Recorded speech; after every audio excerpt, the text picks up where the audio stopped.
Sejam bem-vindos ao Trocando Ideia. E aí, minha gente? Animados? Gostaram do papo de ontem? Incrível, né? O pessoal falou coisa interessante, estou pensando nisso até agora. Mas hoje o papo é bom também. Até sexta-feira, todo dia tem a live. Eu prometo que não vai passar minha mulher pelada, não vai ter tiroteio da polícia, vai ser coisa interessante. E lembrando que na sexta, das 14 às 18, tem desafio, horas, né? Para não achar que é dia 14 ou dia 18, quando você vê, você está esperando sexta ser 18, perdeu a vida. Das 14 horas às 18 horas, tem desafio por um dia, feito para o aluno da rede pública participar de graça e concorrer a notebooks, tablets, livros, cursos. Então entra lá no site universidadeporumdia.com.br e já segue o projeto lá no Insta também, no Facebook, @Universidade por um Dia. Bom, a ideia do Trocando Ideia é que você, aluno da rede pública, não perca o tesão pelo estudo jamais, porque eu sei que é duro. Quer dizer, falar tesão e duro na mesma frase talvez não tenha sido uma escolha boa de palavras, mas eu sei que é difícil, minha gente. Mas, pelo contrário, entenda que a universidade é um bem a que você tem direito. Pense nisso, pense nisso. Foi por conta de uma excursão da faculdade que eu cheguei lá no Jô Soares e resolvi fazer os normais, ó. Tá vendo? Do nada. Do nadão, menina. A faculdade que eu larguei e troquei por outra. Pois é, às vezes é assim que a gente vai descobrindo o que a gente quer. Eu sei que é difícil a gente, tão jovem, ter que escolher o que a gente quer pro resto da nossa vida. Mas primeiro que calma, não tá escrito em pedra. Não tem o Moisés que chegou lá e falou, é isso que você vai ser pro resto da tua vida, e você fala, meu Deus do céu, agora calma. Dá para pensar, dá para escolher, mas é um caminho árduo, mas importante. E agora, o que adianta eu falar aqui que é importante, que é legal, o pessoal falar isso mesmo, se dentro da sala o professor fizer você ter raiva de escola, do conhecimento, por exemplo. Você considera que a maioria dos seus professores são bons? Ou são os mala? É tudo mala, que não entende, sabe nada da vida, a verdade é você que sabe tudo. E se, em vez do professor te pedir um trabalho sobre um livro de 700 páginas do século XII antes de Buda, ele te pedisse para comentar o novo disco do Emicida, por exemplo? Será que os alunos ficariam com mais vontade de conhecimento, de ir para a escola? Qual o verdadeiro papel do professor na hora de incentivar os alunos? Que ferramentas a gente tem à disposição para modernizar as aulas? Olha, eu vou te dizer, neste século XXI bonito, eu não desejo mal para ninguém, mas desejar ser professor no meio dessa confusão que a tecnologia fez com a educação, eu não desejo para ninguém.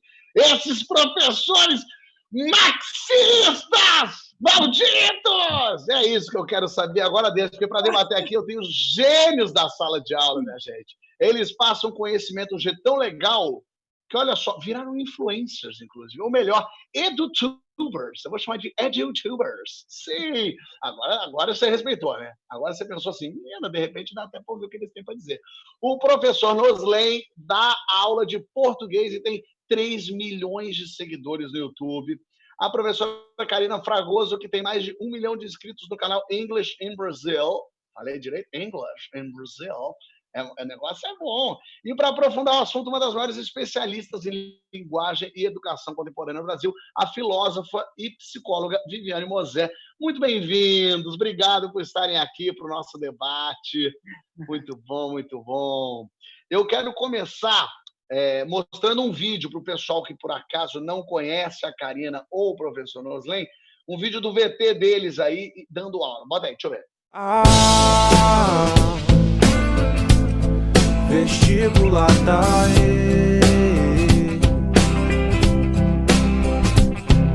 E ainda me pergunto, predicado é de ler ou de comer? Será?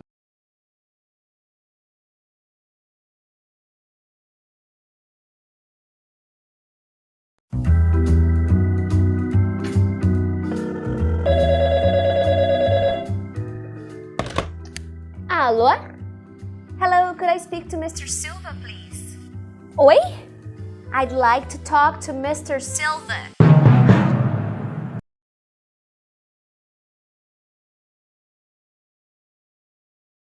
vendo, minha gente? A educação tomando outros rumos. E aí eu quero já começar, então, perguntando para o Noslen, que é uma dúvida muito sincera minha. Como é que a gente não explica para o jovem que a sala de aula ficou obsoleta? Porque antigamente, eu lembro quando eu tinha aula, que ainda não havia internet, o professor falava, era regra, ele sabia mais que eu. Hoje em dia, o Google sabe mais que todos nós juntos. Então, o professor fala uma coisa, o cara fala, não, eu vi aqui, ó, e está dizendo que não é nada disso. Vocês ganharam a competição. É de Deus. Porque o Google é Deus, menina. Ele sabe, tudo ele tem acesso, tudo ele chega. Então, como é que um ambiente físico leva 1 hora para chegar com otimismo? Que tem professor falando para 50 pessoas, está cansado, o professor ganha pouco. Como é que ele vai atrair melhor um aluno do que uma plataforma que permite ele pausar, ouvir de novo, não precisa pedir para fazer xixi, pode falar no WhatsApp se ninguém reclamar? Me fala aí desse desafio. Bom, primeiro de tudo, muito obrigado pelo convite de estar aqui, podendo trocar essa ideia com vocês. E a minha ideia de fazer um material para a internet surgiu exatamente disso. Não vou dizer totalmente obsoleta, mas, digamos, quase já ultrapassada. Eu acho que precisa rolar um hibridismo nesse processo novo agora de educação. O hibridismo do presencial com o online, com as tecnologias de modo geral. Então, a minha ideia surgiu do canal exatamente daí. Eu estava em sala de aula e os celulares nas mãos dos alunos o tempo todo, e uma das escolas que eu trabalhava, a coordenação falou assim, aluno usou o celular na sala, você bota o aluno para fora, tira o celular, expulsa o cara, manda para a coordenação. Eu falei, não, mas não está certo isso. Eu vou tirar o cara de sala de aula por causa do celular. O celular chegou na minha vida, chegou na vida do aluno, chegou para ficar. E eu fiz o caminho inverso. Em vez de tirar o aluno de sala de aula, eu falei para os alunos assim, olha, nós vamos usar o celular na hora certa. No momento que você dá aula, a gente vai utilizar. Então, guarda o celular. E daí, em alguns momentos da aula, eu pedia para o aluno tirar o celular, usar um dicionário online, usar uma busca de qualquer outra coisa dentro da internet. Então, busquei usar a meu favor. E quando eu percebi que funcionou na sala, eu falei, bom, eu vou fazer o caminho diferente. Eu vou levar a língua portuguesa para dentro da internet, para dentro do celular, e mais cedo ou mais tarde, esses alunos vão me encontrar. Foi esse processo inicial. Então, foi exatamente quando eu enxerguei que a sala de aula precisava ser renovada, precisava ser reatualizada, dar alguns tipos de reboot na sala de aula, que eu criei o canal no YouTube para tentar levar essa língua portuguesa de um jeito mais facilitado. Porque sendo facilitador mesmo da língua portuguesa para a galera dentro da internet. E é incrível essa chegada e essa percepção que você e muitas pessoas tiveram, mas, ao mesmo tempo, Karina, eu fico imaginando aqui se não deve ter gente falando assim, não, professor é quem dá aula na classe, né? Sabe, você é fanfarrona de internet, vai agora entrar na banheira de Nutella, vai pintar o cabelo de azul. Karina, é difícil ser levada a sério como educadora, ensinadora, vou inventar uma palavra aqui, na internet, nesse novo formato? Oi, Fábio, um prazer estar aqui com vocês, e é uma excelente pergunta, mas, na verdade, hoje em dia não mais, já foi, porque, na verdade, o preconceito estava um pouco em mim mesma, sabe? Eu pensava, será que o que eu estou fazendo é realmente um sonho bobo? Eu querer crescer um canal? Será que faz sentido isso que eu estou pensando aqui? Ou será que o que eu estou fazendo realmente está ajudando as pessoas? Eu estou fazendo algo que está contribuindo? E essa dúvida toda minha era muito porque eu venho de uma trajetória acadêmica, né? Então, imagina eu fazendo doutorado no meio de um monte de gente super séria, eu tendo que ser uma Karina mega séria, tentando me encaixar naquele mundo da universidade, e, ao mesmo tempo, um canalzinho ali crescendo do lado, porque foi justamente quando eu comecei, e aí eu tinha até um pouco de vergonha de dizer que eu tinha um canal, que eu tinha esses sonhos e tal. E aí, quando eu comecei a falar, né, as pessoas, na verdade, começaram a me reconhecer dentro da universidade, porque estava lá dentro da letras, alunos de letras viam, eu já vi essa menina dando dica de inglês no YouTube. Quando eles começaram a me reconhecer, eu comecei a ver, gente, peraí, o que eu estou fazendo é sério mesmo, é uma coisa que não é um sonho bobo, eu estou realmente transformando a vida de muitas pessoas que às vezes não têm acesso a esse tipo de ensino que eu posso oferecer aqui gratuitamente, claro que tem que ter acesso à internet, mas é um ensino gratuito. Então, eu comecei a me levar mais a sério e sempre me posicionar como professora, porque, poxa, eu tenho uma formação, eu tenho experiência em sala de aula, eu já lecionei aí milhares de alunos, então como que eu não vou ser professora só porque eu estou usando uma plataforma diferente, sabe?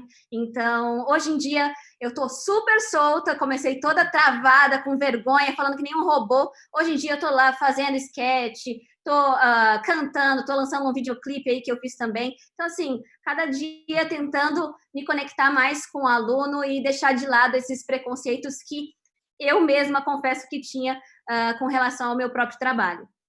E você sente que dessa forma você chega mais do que da forma tradicional ou é apenas uma coisa diferente? Uma coisa, outra coisa, outra coisa.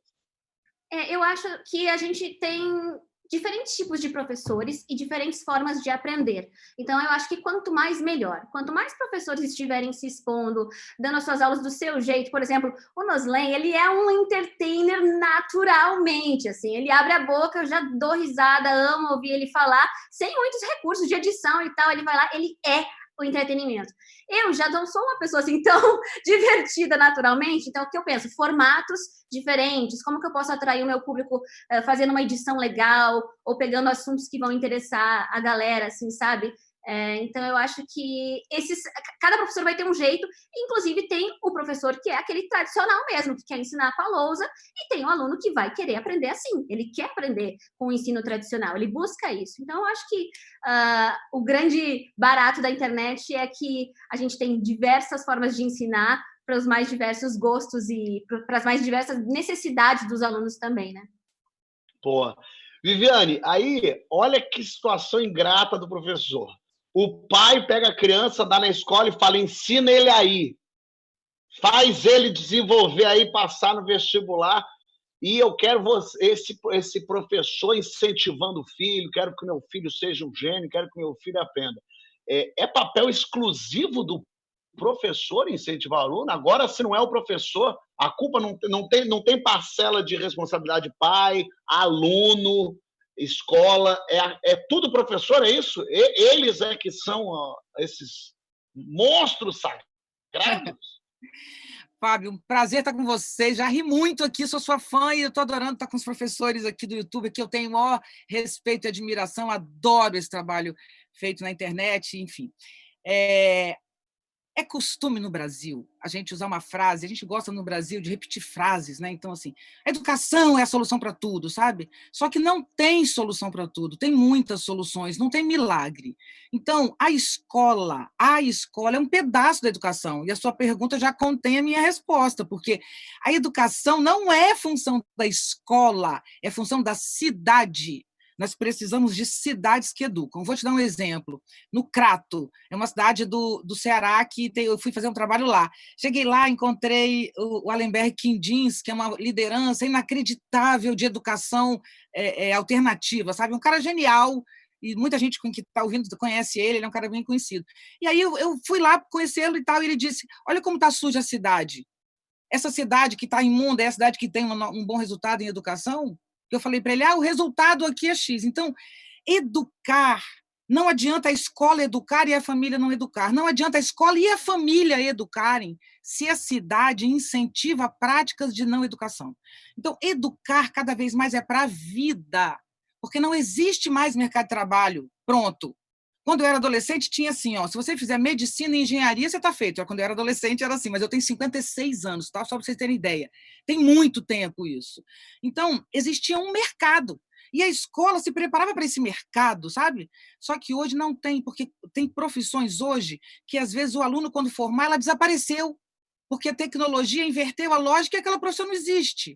Então, hoje, educar é preparar para o mundo, e o mundo é, antes de tudo, virtual e internet. Então, nós temos um mundo em imensos conflitos. A galera que está nos ouvindo aqui sabe muito bem do que eu estou falando, desigualdade social, racismo, homofobia, transfobia, sabe? Machismo, o lugar que as meninas ocupam, o corpo das meninas, o corpo dos meninos. Isso é muito diferente. Se o professor é branco ou se ele é preto, se ele é mulher ou se ele é homem, se ele vem da Zona Sul ou da Zona Norte, tudo isso envolve. Às vezes a gente tem um professor maravilhoso, como você seria, Fábio.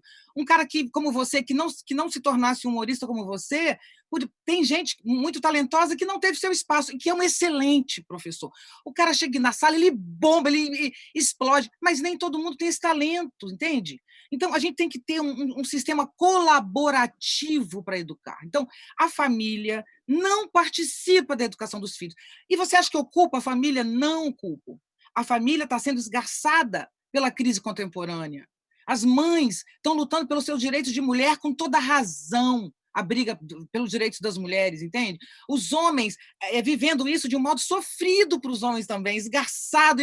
Um homem bacana, que eu quero dizer, sabe? Um cara legal, eu estou falando. Ele fica perdido, porque ele não sabe direito como agir. Então, tudo isso é uma sociedade em desintegração. Isso aparece claramente na escola e, mais do que tudo, no ensino médio, né? Então, antes nós tínhamos um vestibular que cobrava de você conteúdo. Então, você tinha que saber a data. Quando eu estudei, a gente tinha que decorar, eu não passei por isso, mas minha irmã mais velha que eu, sim, os afluentes da margem direita e esquerda do Amazonas. Você imagina que absurdo do ridículo é isso. Mas ainda sobra muito ridículo. Mas o Enem, que é alguma coisa que eu sou especialista, que eu trabalho com isso, com consultoria no Brasil inteiro sobre Enem, Enem é um tipo de prova, gente, que exige raciocínio, elaboração, especialmente a redação, que é uma coisa que vale muito no Enem. Então, a gente tem que aprender que a gente querer passar nesse exame, a gente entender que o mundo está num momento difícil, mas a gente querer viver, sabe?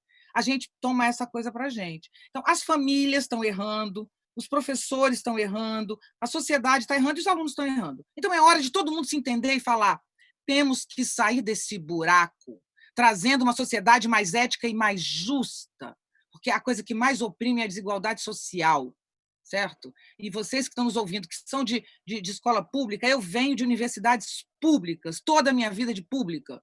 Então, eu estou aqui para defender a escola pública. E os melhores alunos do Brasil são os que formam em universidades públicas, entende? Então, nós temos excelentes professores no Brasil. Agora, enfim, para finalizar, tenha paciência com o seu professor, porque às vezes ele é um cara bacana pra caramba, mas ele não tem o talento que o Fábio, que o Noslen tem, ou que a Karina tem. Então, a gente não tem, às vezes, isso. Mas entenda que abraçar o conhecimento e virar esse jogo é o que nós temos que fazer. E não tem nenhuma ferramenta melhor do que essa, do que a educação. Ela não faz milagre, porque não tem milagre, desculpa dessa má notícia, não tem milagre, não tem paraíso, não tem salvador da pátria, tem vida dura que a gente conquista todo dia, com ética e amor.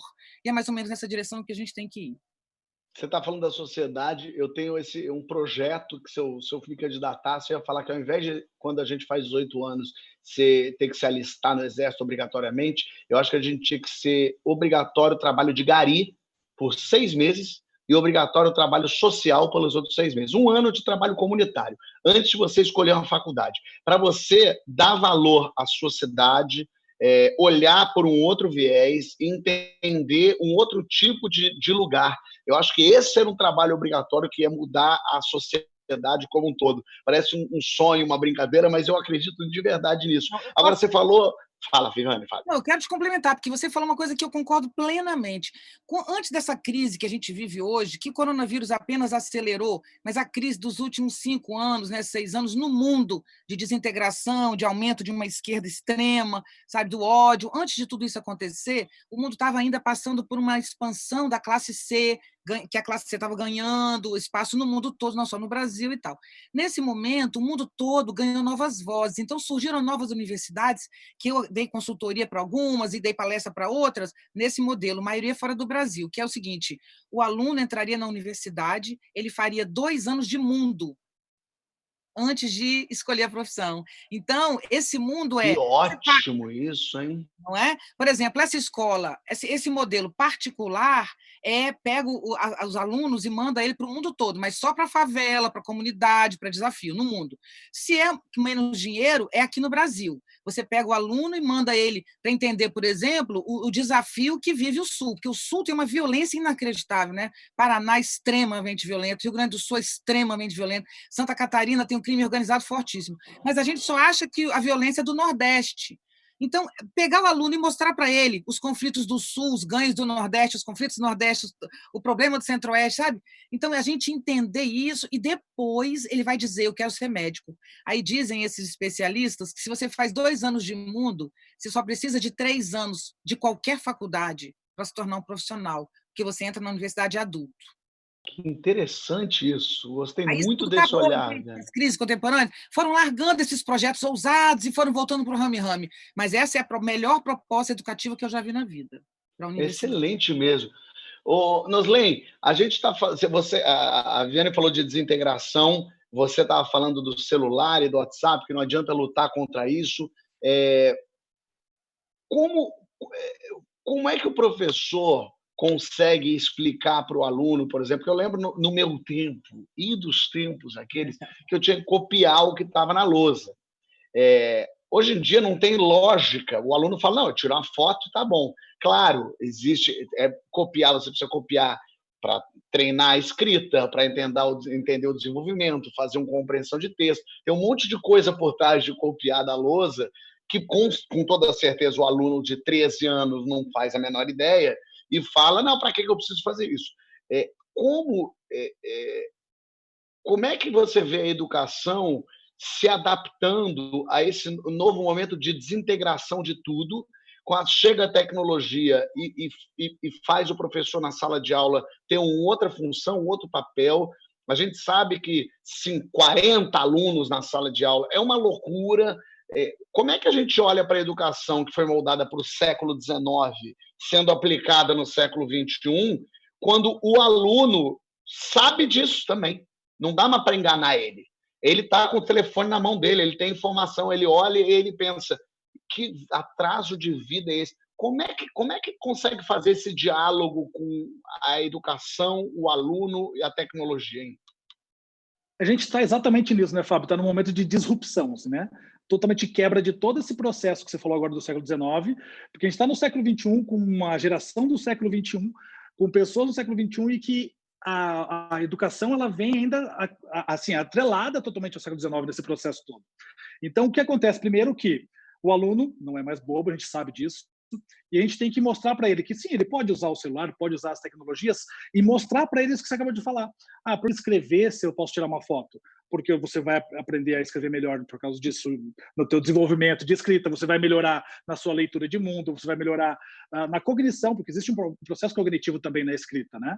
Então, eu tenho muitos alunos que fazem isso. Além de assistir, por exemplo, uma videoaula, ele escreve a videoaula, ele dá print na videoaula. E os caras fazem esse print para o Instagram, compartilham com os amigos. Então, eles não deixam de fazer isso, mesmo tendo a tecnologia. Por quê? Porque é dito para eles, olha, é importante o processo de escrita para outros tipos de desenvolvimento.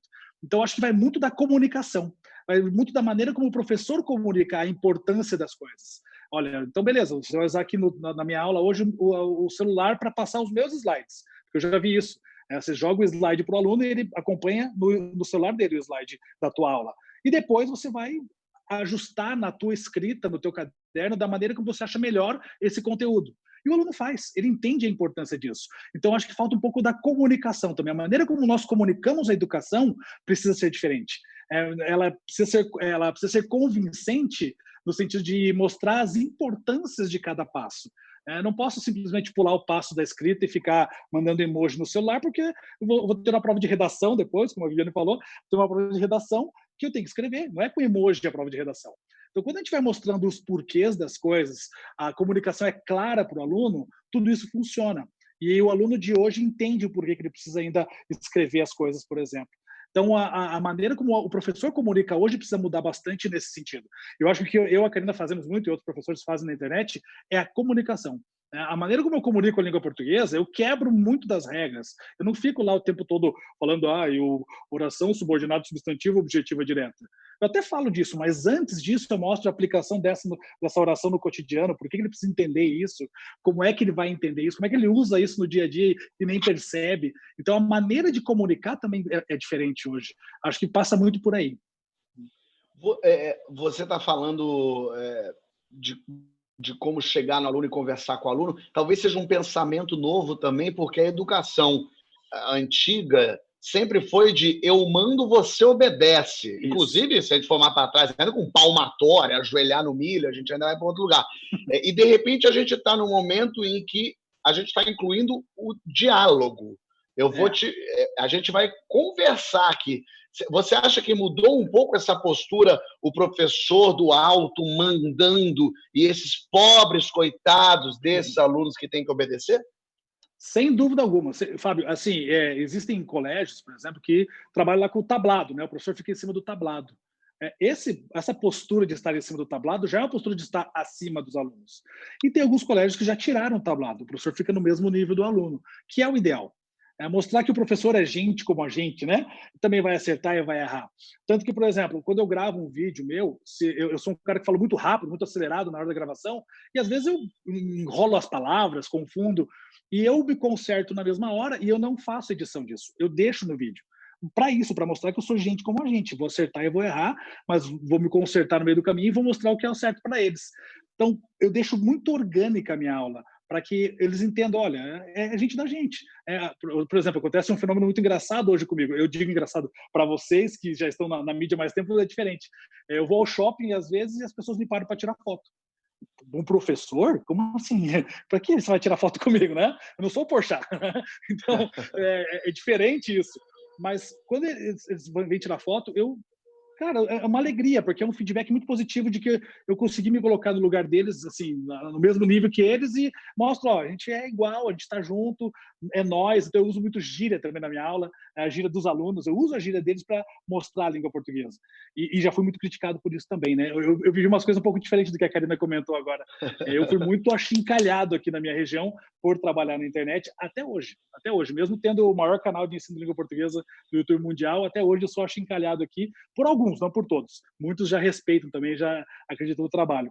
E eu sempre tento me colocar no mesmo padrão do aluno, igual ao aluno, conversar de igual para igual, olhar no olho, isso é muito importante. Esse papo de eu estou em cima do tablado, você está embaixo, isso já acabou faz muito tempo. A sociedade de hoje já não cabe mais isso. Na verdade, nunca coube na sociedade, mas acontecia, né? Então, agora a coisa precisa ser diferente. Ela precisa... se algum professor se colocar assim ainda, ele não vai ter a empatia dos alunos. E hoje, ter a empatia dos alunos eu digo que é quase 90% da possibilidade do aluno aprender a tua matéria.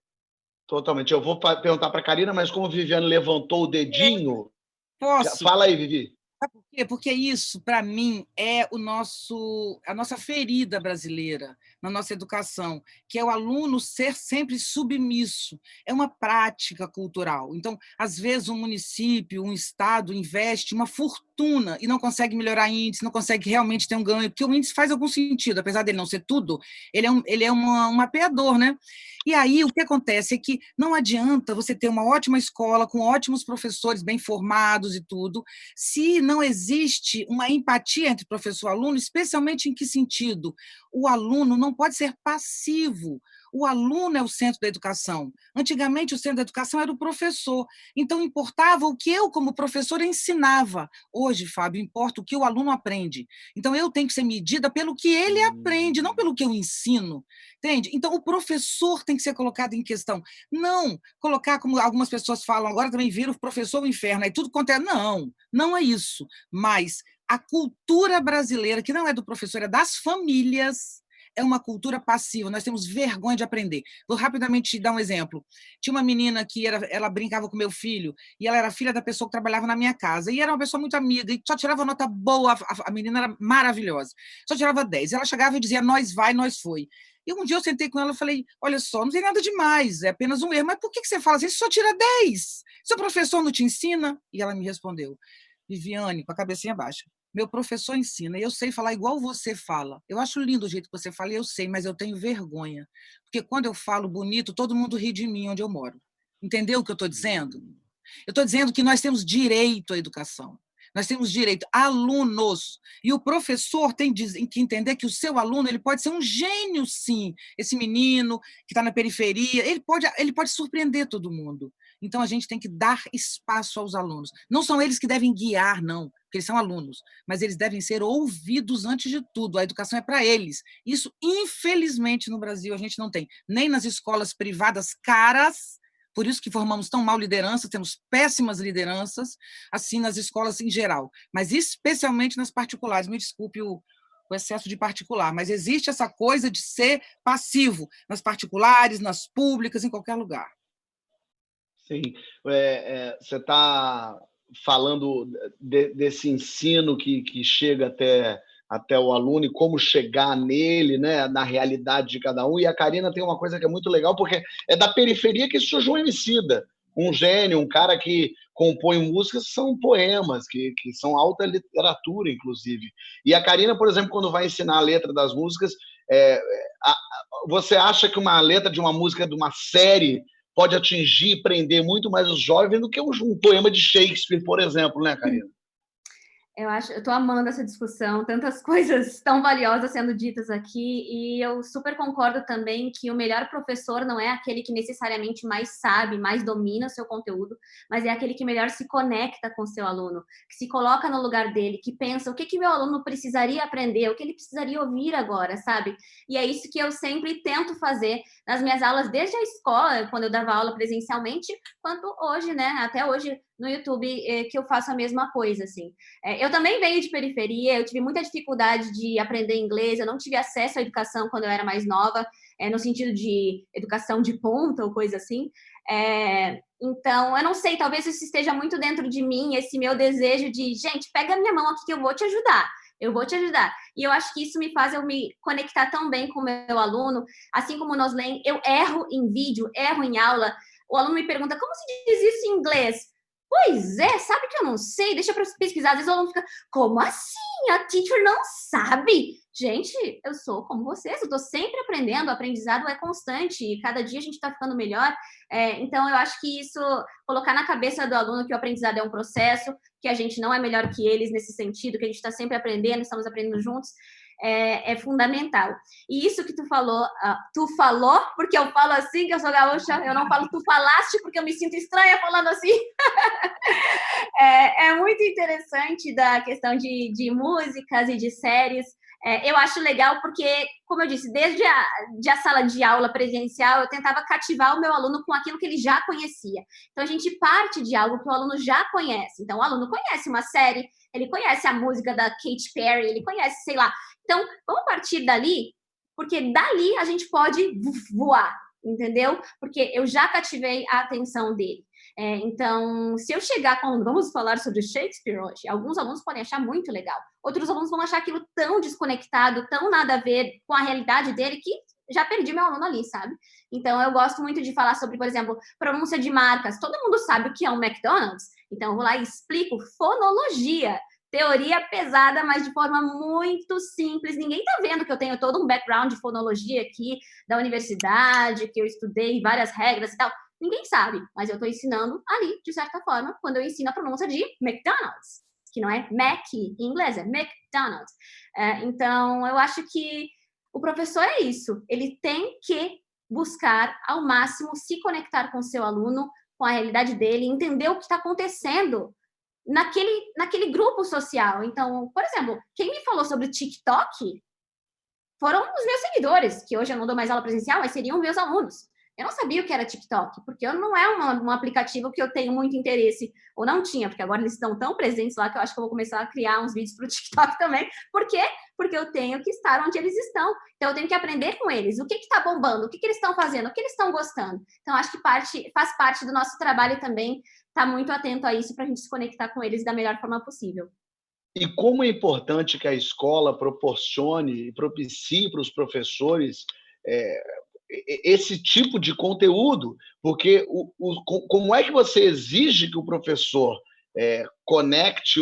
se conecte com os alunos se esse professor não tem acesso a séries, não tem acesso à televisão, não tem acesso a essas músicas, esses livros, esses conteúdos novos?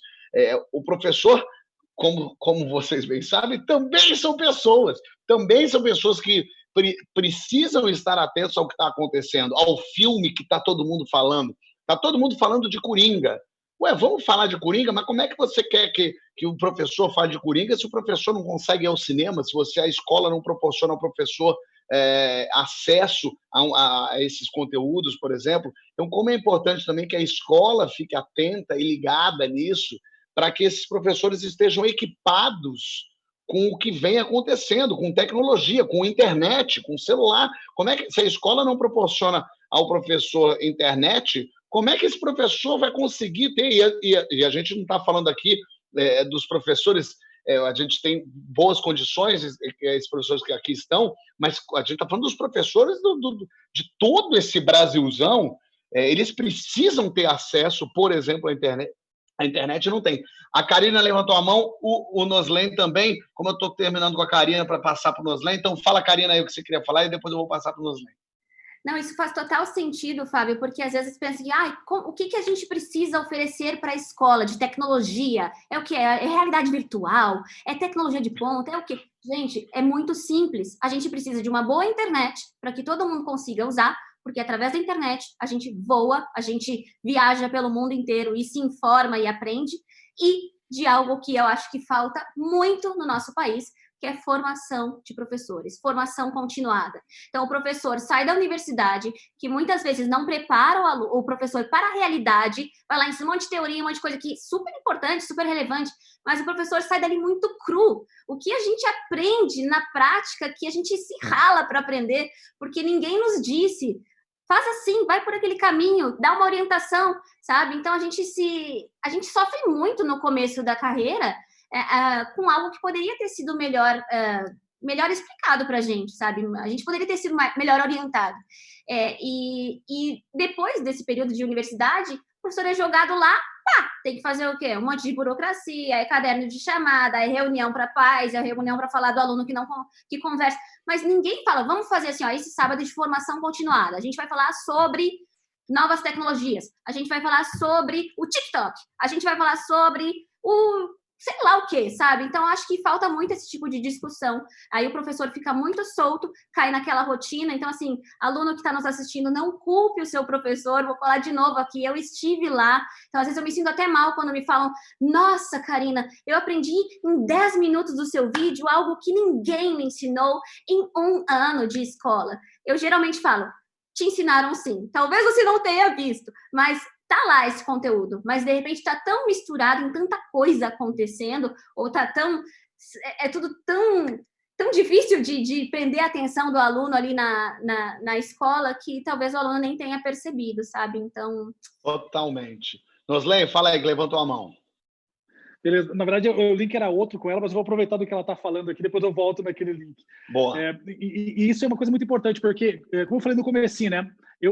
A minha ideia partiu da coordenação de uma escola que não queria que usasse tecnologia. Então, quer dizer, vai estar acima dos professores isso. Essa ideia de que tem que fornecer instrumentalização, tem que instrumentalizar os professores para que eles possam fazer algo melhor. Para que eles possam utilizar as tecnologias a favor deles também, para que eles possam entender o aluno de forma melhor. Tem todo esse processo. O link que eu ia fazer lá atrás é que a Karina falou das músicas, né, de entender o aluno. Por exemplo, eu escuto música, eu escuto todo tipo de música, mas é óbvio que as minhas preferências musicais não são as dos alunos. Então, por exemplo, se eu vou fazer uma paródia com conteúdo de gramática, eu vou buscar uma música que os alunos escutam, para poder aproximar mais deles ainda a ideia do conteúdo, para que eles entendam melhor. Então, eu estou escutando de tudo um pouco, né? Escuto de funk, sertanejo, até qualquer outra coisa que apareça, entre as coisas que eu gosto, assim, para poder formatar a aula pensando no aluno, para que ele, sim, possa sair dali preenchido com aquele conteúdo. Então, quando a gente olha, começa a olhar a realidade do país, a gente tem uma desigualdade gigantesca, né? Pega a escola pública, a escola particular, a gente tem uma desigualdade gigantesca aí social, e além disso, o pensamento de quem está à frente das escolas, tanto pública quanto particular, também é muito diferente. E mesmo todos eles juntando, são pouquíssimas escolas que pensam com esse olhar o que o aluno precisa, o que o professor precisa para que os dois se conectem e a educação seja melhor efetiva dentro das escolas. Fala, Viviane. É que tem uma coisa que está vinculada a políticas públicas que é muito tensa. Eu completaria o que o Karina estava dizendo, uma palavra chamada liberdade, porque o professor precisa de alguma liberdade. De um tempo para cá, a gente até tem tido bastante formação, eu trabalho muito com os municípios, então até tem bastante. Agora, o problema, Karina, é que muitas vezes essa formação, na maioria, ela vem pronta, ela vem pacote. Então, me incomoda, porque o Estado, a prefeitura, gasta uma fortuna contratando aquela formação, e às vezes até os formadores são bons, mas eles não encaixam com a demanda do professor, você entende? E isso é muito triste. Então, o dinheiro é jogado fora, os professores ficam horas fazendo aquelas aulas que não os ajudam em nada. Quando a gente começou a fazer avaliação no Brasil, ela ajudou muito a avaliação. É muito fundamental que a gente tenha índices para avaliação. Só que eles têm que ser usados corretamente. Alguns municípios usaram os índices para sufocar o professor, botar o professor na parede. Então, aqui no Rio de Janeiro aconteceu isso, por exemplo, que eu discordo, eu nem vou citar quem foi, nem que época, para não ficar, né, atacando, porque o meu objetivo não é esse. Mas aqui no Rio, um período, foram feitas apostilas O professor não tinha direito de escolher o material didático que ele ia trabalhar. Por quê? Porque o objetivo era levar o índice. Então, eles queriam padronizar as ações em apostilas para levar o índice, mas isso não é pensar no aluno. Pensar no aluno é entender que cada professor é de um jeito, e ele tem o seu jeito próprio de dar aula. Então, isso é uma coisa que o professor perdeu muito, liberdade, sabe? A gente tem que incentivar os professores a serem criativos e os alunos também. Vivemos uma sociedade do conhecimento, da informação, da inteligência, né? Então, ser passivo é o que forma gente que reproduz fake news, né? Passivo é aquele que recebe fake news e passa adiante sem conferir. Então, a gente precisa de uma educação que pensa, de professores que pensam. Mas não estou dizendo que Viviane caiu, minha gente. Calma, não caiu fisicamente, não. Ela caiu como todo mundo que faz reunião pela internet, cai uma vez ou outra. Tem gente que leva o computador para o banheiro, tem gente que cai. A vida é assim. Ela caiu, a gente vai esperar ela voltar, tomara que dê tudo certo. Mas enquanto ela não volta, vamos continuar nosso papo aqui, porque eu acho interessante. A gente está falando também, então, com 2 professores da internet, do YouTube, mas dizendo que isso também não substitui a escola, né? Isso que é importante, para não parecer também que vocês são super-heróis e que os professores das escolas, coitados deles, estão ultrapassados, são objetos do século III antes de Buda. Acho interessante falar disso, né, Karina? Eu não consigo manter a seriedade aqui, eu acho que nem precisa também, né?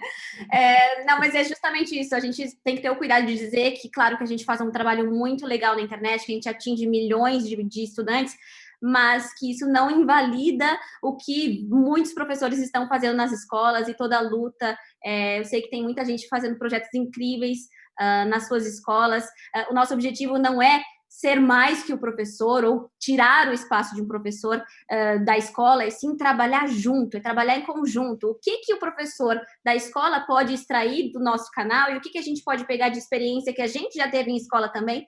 Então, a gente está sempre trabalhando em conjunto. Legal. Noslen, quer falar também um pouquinho? E isso é uma das coisas que mais eu fico feliz quando eu recebo uma mensagem de um professor que tem usado o meu material em sala, porque esse é o meu sonho também, né? Fazer essa coisa híbrida, de juntar o presencial com o online, de ampliar as possibilidades de aprendizagem para todos os alunos ali. Então, quando eu recebo uma mensagem lá no inbox, o professor falando, olha, professor, estou usando o teu material, muito obrigado, está me ajudando, porque muitas vezes o professor usa ou como revisão, ou como mote para início da explicação dele também. Então, isso é ideal, assim, é exatamente isso. Meu sonho é que um dia isso seja realidade nacional, assim, todos os professores possam utilizar o material que nós disponibilizamos na internet para que eles possam utilizar dentro de sala de aula e unir forças para que a educação do país fique melhor. Uma integração mesmo, é muito importante, porque ao mesmo tempo a gente está falando do ensino que se conecta com o jovem pela internet, claro, isso é incrível, mas não existe o contato real, né? Assim, de olhar e de entender as frustrações de cada um. Imagina o jovem no momento que ele está em ebulição total de mudança de corpo, de cabeça, de mente, aprendendo, entendendo. Como lidar nos dias de hoje, que a gente presta atenção na pessoa, a estudante, né? Uma coisa que no passado era um aprende aí, é assim a vida. Como lidar também com esses alunos que têm vontades, têm desejos, têm ideias equivocadas, têm ideias boas. Como lidar com o ser humano aluno? À distância, vocês conseguem perceber isso e o quanto isso é importante também para o ensino? Fala aí, Noslen, primeiro. Com certeza não é a mesma coisa de quando você está em sala de aula. Mas a gente também busca outros tipos de maneiras de fazer essa aproximação. Por exemplo, eu tento responder todo mundo que me manda algum tipo de recado inbox no Instagram. Todo mundo que me manda alguma coisa, dúvidas, eu respondo por lá. Eu tento criar essa proximidade do jeito que dá pela internet. Eu leio todos os comentários que tem em todos os meus vídeos, extraio dos comentários muitas vezes um outro vídeo, né? Então uma dúvida X que apareceu, eu te retiro dali para fazer um outro vídeo para conseguir explicar para eles. Diferente de uma sala de aula que você olha no olho do aluno, você já vê que ele não entendeu. Então eu tento meio que prever algumas coisas também durante as gravações dos vídeos. Assim, então, olha, eu sei que nesse conteúdo aqui, essa parte é mais difícil. Então, ali eu dou uma ênfase maior. A gente vai criando, a partir da internet, o máximo de estratégias possíveis para tentar chegar nesse aluno. É óbvio que o contato perto ali não substitui, mas a gente tenta fazer isso da maneira que dá também. Eu tenho uma outra possibilidade também que tenho feito muito ano passado, especialmente esse ano, devido ao Covid, obviamente não deu, mas eu viajei o Brasil inteiro dando aulões pelo Brasil. E aí conheci muitos alunos presenciais assim, dessa forma, né? Então, é surreal. Assim, eu tive uma experiência no passado que foi sensacional, que ficou marcada na minha vida. Eu fui dar um aulão em Teresina, e uma casa de show em Teresina, a maior casa de show em Teresina, com 4.000 alunos esperando para ver uma aula de língua portuguesa. E eu tenho o vídeo da minha entrada assim, no palco, cara, me arrepio só de lembrar, assim, porque um molecada gritando com o celular, filmando, e foi absurdo, assim, absurdo. Então, isso também foi uma coisa que supriu um pouco essa distância, óbvio, né? É uma coisa bem pontual, mas também ajuda nessa interação, nesse contato todo. Então, tem coisas que a gente vai tentando readaptar com essa realidade nova também. Tem gente que lota estádio cantando sertanejo, tem gente que lota estádio ensinando objeto, preposição, crase, predicado, crase. Karina, quer falar também sobre isso? Exatamente, só tenho a minha experiência é muito parecida com a do Noslen, né? Tentar me conectar com o meu aluno através de... eu ia falar inglês, ó, bem aquela... juro que veio o inglês na minha cabeça. Daquela forma, assim, de ver o que os meus alunos comentam, e aí eu tento voltar o meu conteúdo para isso. Mas, de novo, nada substitui o professor presencial nesse sentido de quando a gente sai daquele conteúdo. Saiu do conteúdo, poxa, em sala de aula tinha aluna comigo que ia falar, poxa, professora, eu menstruei, eu não tô bem, tô com cólica, é assim mesmo? Sabe, foge do assunto, então é isso que a gente não consegue fazer, né? Suprir esse tipo de carência, às vezes, que os alunos têm, que eles não conseguem conversar com os pais, que não tem abertura para conversar com alguém que está mais próximo. Muitas vezes as alunas, no meu caso, geralmente as alunas meninas, me viam como uma amiga, como alguém que estava ali que poderia orientar, então isso realmente a gente não consegue fazer, e aí são os nossos colegas professores que estão fazendo aí nas escolas. E é muito interessante a gente pensar no bem-estar do professor. Minha mãe foi professora de inglês e de português. Então, eu estou aqui no meio amigo. E eu tenho lembranças da minha mãe dando aula o dia inteiro, saindo cedo, dando aula em 2 escolas, voltando para casa, corrigindo prova, eu ajudando a corrigir prova, ela falando, essas respostas, quando as respostas eram certinhas, né, tem que estar assim, tudo D, tudo B, tudo C. Eu ia lá ajudando ela e tal. Mas eu lembro muito disso, levar o trabalho para casa, e a gente exige, a gente está numa conversa aqui, exigindo entre as professores, que consiga se conectar com o aluno. Agora, como se conectar com o aluno se você não tem tempo de se preparar? Se você trabalha de manhã até o fim da tarde, chega em casa, você tem a sua família, você tem filho, você tem marido, você tem mulher, você tem, sei lá, um cachorro, você precisa viver a vida também. E tem esse lugar em que vocês se preparam para dar aquela aula que fica para sempre na internet, enquanto esse professor precisa se preparar para dar essa aula eterna, que não passa, né? Esse eterno dia da marmota que o professor tem com as suas turmas. Mas como é preciso dar ao professor a possibilidade dele respirar também, né? Total, saúde mental, né? O que eu mais vejo são colegas professores que estão estressados, esgotados, que estão desmotivados. Não quero que passar uma má imagem da profissão, mas a gente tem que olhar para isso também, que é muito pesado, sabe? O professor não para de trabalhar, não para de trabalhar. Ele vai para casa, ele tem uma pilha de caderno de chamada para corrigir, quer dizer, para registrar nota, prova para corrigir, e ele não pode deitar a cabeça e, amanhã eu vou trabalhar. Não. O que eu vou dar de aula amanhã? O que eu vou dar de aula amanhã? Amanhã eu vou ensinar isso, vou ensinar aquilo.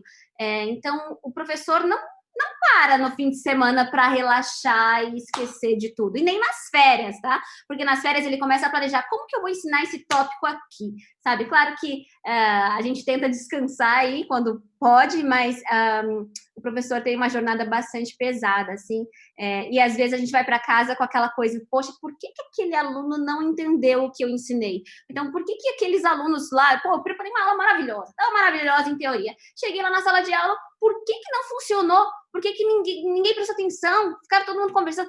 sabe? Então, a gente fica tentando se reciclar e tentando melhorar o que a gente já faz constantemente. Então, por isso que eu volto a falar que formação continuada, no sentido de ter até reuniões, debates entre professores, é tão importante, sabe? Eu acho que falta isso às vezes, porque, por exemplo, numa escola, fica lá, a sala de professores é professor de matemática, com professor de inglês, com professor de português. Poxa, cadê eu queria me conectar com os professores de inglês, sabe? O que eles estão fazendo hoje? Os professores de português, como que vocês estão lidando? Eu acho que isso falta um pouco. Noslen quer acrescentar para a gente já se encaminhar para o nosso fim? E isso que a Karina falou é muito interessante, porque eu trabalhei, já cheguei a dar aula em 7 instituições ao mesmo tempo. Então, você imagina dando aula em 7 instituições. Então, assim, era manhã, tarde e noite, de segunda a sábado. Sendo que nas madrugadas, literalmente, nas madrugadas era quando eu corrigia a prova, quando eu preparava a aula. Então, essa burocracia de dentro de casa é muito complicado. E por que eu dava aula em 7 lugares também? Devido a uma coisa muito importante para o professor, que é ter um mínimo de estabilidade financeira.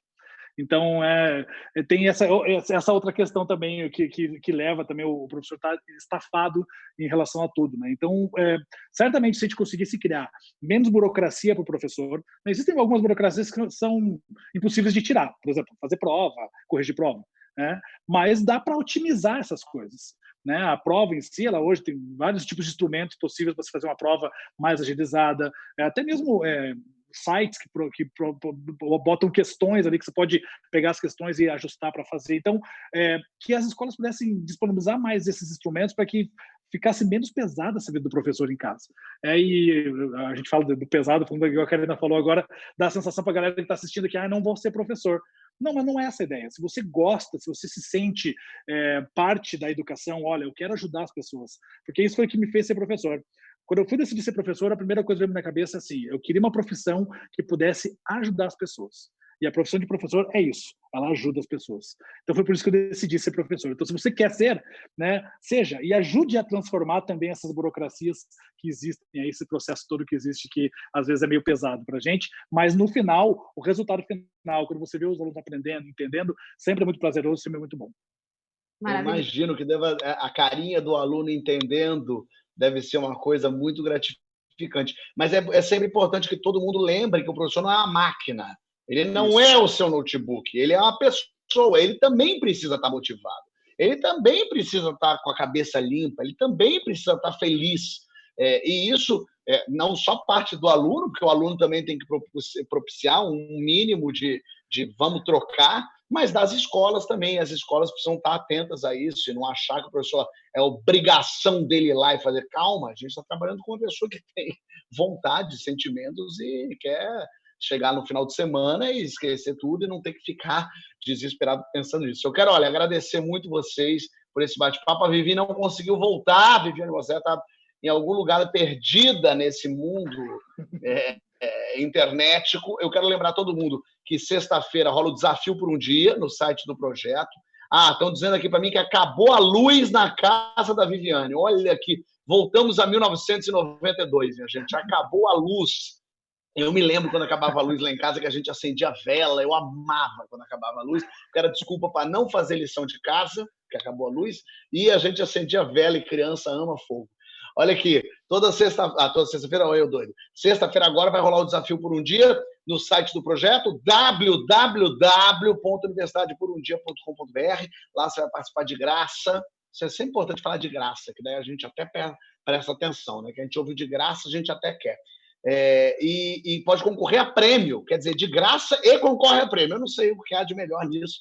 Então, você pode ir lá seguir o projeto, para entender, para saber, ficar por dentro de toda a programação. Segue lá o @Universidade por um Dia no Insta e Universidade por um Dia no Facebook. Karina, Noslen, Viviane, em algum lugar sem luz, muitíssimo obrigado. Amanhã a gente vai falar sobre a arte como ferramenta para a educação. Será que vai ter funkeiro chavoso aqui com a gente? Vai ser pesadão, down. Obrigado, Karina. Obrigado. Eu que agradeço. Foi um prazer imenso. Eu adorei o bate-papo aqui. Aprendi muito com vocês. Que bom. Noslen, obrigado, viu? Eu que agradeço também. Muito obrigado pela oportunidade de poder bater esse papo legal com vocês aqui. Contem comigo sempre. Boa. Tamo junto. Universidade por um Dia. Amanhã tamo junto.